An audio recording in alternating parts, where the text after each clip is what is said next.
Beyond the spotlight. Siapa di sini yang kalau lagi ada kamera, itu langsung berubah ekspresinya. Tiba-tiba yang cewek pundaknya ke depan, yang cowok atur dagunya supaya kelihatan mewing, or anything yang teman-teman lakukan ketika ada kamera di depan kalian. Rasa-rasanya kayak tiba-tiba ada satu spotlight ke hidup kita yang ketika ada cahaya itu, tanda kutip cahaya itu, kita harus berekspresi, kita harus melakukan sesuatu yang sebenarnya tadinya kita nggak ngelakuin itu.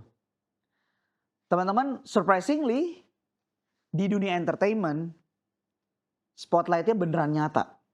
Ketika ada kamera, kameranya beneran on cam. Bahkan muncul di layar. Lampunya beneran nyala, beneran panas. Dan itu kena ke kita. Jadi kapanpun lampunya nyala, kita akan langsung bereaksi layaknya kita ada di atas panggung.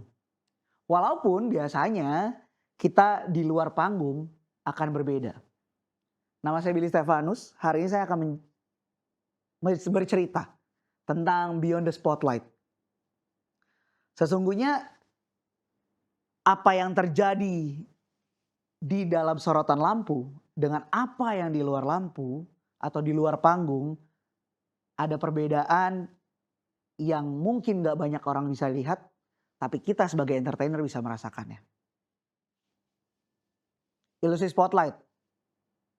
Ini bagaikan hal yang akan dihadapi setiap entertainer. Karena kita biasanya merasa bahwa ketika ada lampu, ketika ada sorotan, ketika ada eye contact dengan audiens kita, entah itu ratusan, entah itu ribuan audiens di depan kita kan langsung merasa bahwa kita harus menampilkan yang terbaik. Kita harus jadi versi yang lain supaya audiens kita senang. Bahkan seringkali ada orang yang ngomong ke saya, kalau jadi MC itu enak juga ya. Sering ketemu artis, kerjaannya ngomong doang, terus dilihat banyak orang. Kalau penampilannya bagus, selesai langsung orang-orang salamin. Kamu MC-nya keren banget hari ini. Kamu MC-nya lucu banget hari ini. Tapi yang kita nggak sadarin atau yang audiens nggak tahu, itu semua cuma ilusi. Karena setelah lampunya redup, setelah kita turun dari panggung, maka ada hal-hal yang berubah. Ada ekspektasi yang berubah. Dan itu adalah dilemanya, itu adalah ilusinya dari kita sebagai entertainer yang hidup di dua dunia. Satu realitas, satu lagi ilusi. Dan dua dunia itu digambarkan dengan persona versus pribadi. Bayangkan ketika kita ada di depan kamera, di bawah lampu sorot, di tengah ratusan orang, semua mata tertuju padamu, lalu itu semua sebenarnya bukan realitas yang kita biasa lakukan. Sedikit cerita bahwa saya pernah lagi nongkrong di satu buah coffee shop. Lalu saya bertemu dengan teman-teman saya, nongkrong seperti biasa, ngobrol-ngobrol. Tiba-tiba ada teman saya yang nyeletuk kayak gini. Kan kita ada MC, lu kan MC Bill. MC dong. Lagi nongkrong disuruh MC. Bayangin, lagi nongkrong disuruh MC. Terus saya yang bingung, bukan kita lagi nongkrong. Kenapa harus tiba-tiba disuruh MC? Apa karena pekerjaan saya MC terus jadi kapanpun dimanapun saya harus MC gitu. Dan awal-awal saya bingung gimana caranya menghadapi situasi-situasi kayak gitu ya. Akhirnya karena terbawa suasana, oh ya saya gimmick layaknya saya lagi MC, either itu MC pernikahan, MC ulang tahun, MC anak-anak gitu ya. Untuk dalam tanda kutip memuaskan apa yang jadi ekspektasi para audiens. Belakangan saya mikir, teman-teman, bahwa capek juga ya hidup kayak gitu ya. Nggak jadi pribadi sendiri, tiba-tiba ditodong. Karena kan audiens nggak pernah mau tahu. Let's say teman-teman saya di tongkrongan, taunya kan kalau kerja MC happy aja gitu. Padahal itu ada sisi lain di pribadi saya yang mungkin pada saat itu cuma mau nongkrong aja, cuma mau ngobrol aja, tanpa harus jadi pribadi yang MC, tanpa harus jadi persona sebagai seorang entertainer. Nah, akhirnya saya melakukan satu kontemplasi. Wah, kontemplasi ya. Berpikir gimana caranya untuk menghadapi situasi-situasi kayak gini. Lalu dari berbagai macam tontonan, dari berbagai macam referensi, akhirnya saya punya satu cara. Ini tips and trick. Mungkin kalau ada penonton yang entertainer juga, teman-teman semua yang jadi entertainer mungkin akan relate dengan apa yang saya lakukan. Caranya adalah ketika ditodong, nge-MC dong, kan lu MC. Lalu saya akan bilang, enggak hari ini, karena yang pertama nggak ada panggungnya, yang kedua nggak ada situasi yang saya harus MC-in, dan yang ketiga tukang cukur rambut aja kalau lagi nongkrong sama teman-teman yang nggak disuruh cukur rambut. Kenapa saya mesti MC? Kira itu jawaban saya teman-teman. Supaya menghindari situasi-situasi kayak gitu. Dan ini selalu berbentrokan satu dengan yang lain. Persona versus dengan pribadi. Yang orang-orang nggak tahu bahwa setelah panggungnya selesai di dalam sebuah acara, ketika saya menjadi seorang entertainer, panggungnya selesai, audiensnya selesai, dan momen paling mengejutkannya terjadi ketika saya balik ke backstage. Ladies and gentlemen, my name is Billy Stefanus. Thank you so much and see you in the next event. Semua orang tepuk tangan, semua orang bergemuruh. Layaknya I'm the star. Semua spotlight ke saya. Tapi ketika saya balik ke backstage, semuanya kayak hening gitu aja. Padahal tadinya ada ratusan pasang mata, ribuan pasang mata yang mungkin menyaksikan saya dan kasih applause sama penampilan saya. Tapi ketika saya balik ke backstage, and then ya udah semuanya hilang gitu aja. Dan itu adalah momen keheningan setelah pertunjukan yang saya rasa bukan saya doang yang ngalamin, tapi juga banyak dari teman-teman entertainer di luar sana yang mengalami. Kalau balik ke tongkrongan yang tadi saya ceritakan, bahwa teman-teman coba bayangin deh, ketika kita jadi spotlightnya dalam sebuah tongkrongan, terus pas pulang ada rasa, ternyata capek banget ya.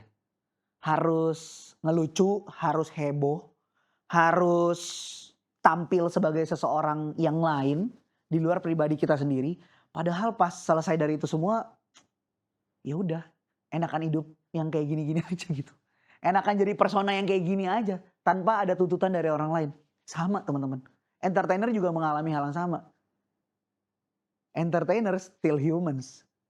Yang bisa sedih, yang bisa kecewa, yang bisa nangis, yang pasti punya perasaan.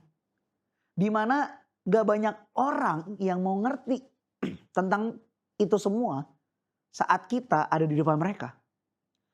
Simpelnya, audiens gak mau tahu apa keadaan kamu sekarang, apa yang kamu rasain sekarang, kamu habis putus, kamu habis diomelin atasan kamu habis ditegur di tengah jalan atau ada kejadian apapun. Yang mereka tahu ketika Anda sampai di atas panggung, pegang mikrofon, lampu nyala, Anda akan jadi seorang entertainer yang siap untuk memenuhi segala macam ekspektasi yang ada di depan Anda, which is adalah audience. Dan dari situ teman-teman, saya sadar bahwa gak semua hal harus kita jadikan sebagai sebuah persona. Dan dari situ juga saya sadar bahwa selama ini saya cuma mengejar apa yang jadi ekspektasi dari penonton tanpa berfokus dengan value yang saya miliki.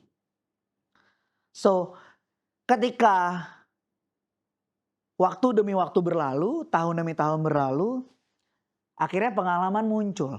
Akhirnya referensi makin banyak. Akhirnya banyak hal yang jadi pertimbangan saya untuk melakukan seturut dengan apa yang terjadi pada pribadi saya. Ketika ada di atas panggung dan di balik panggung atau di backstage.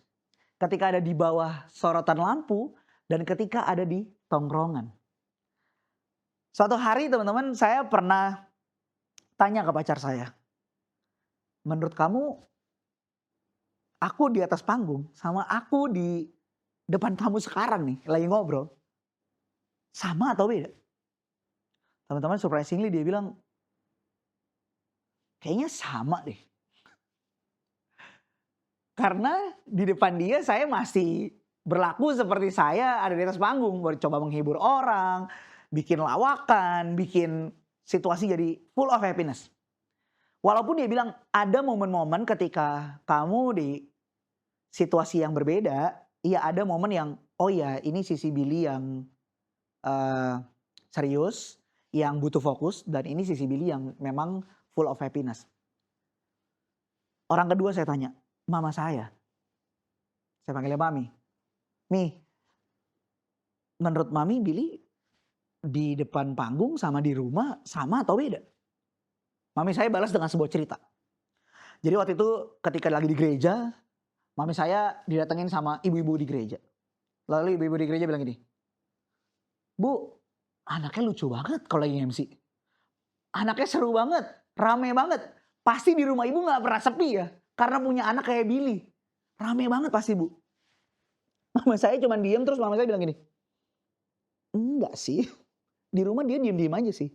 Relatif lebih diam, relatif lebih ya udah dengan dunianya dia sendiri yang kadang harus fokus dengan apa yang lagi dia kerjain dan sebagainya macamnya. Jadi mami saya bilang, mungkin kali ya, saya soalnya jarang sih ikut anak saya kerja, jadi saya taunya ya dia kerja nge-MC, tapi di rumah sih enggak sih, kayak anak-anak biasa aja gitu kayak pada umumnya.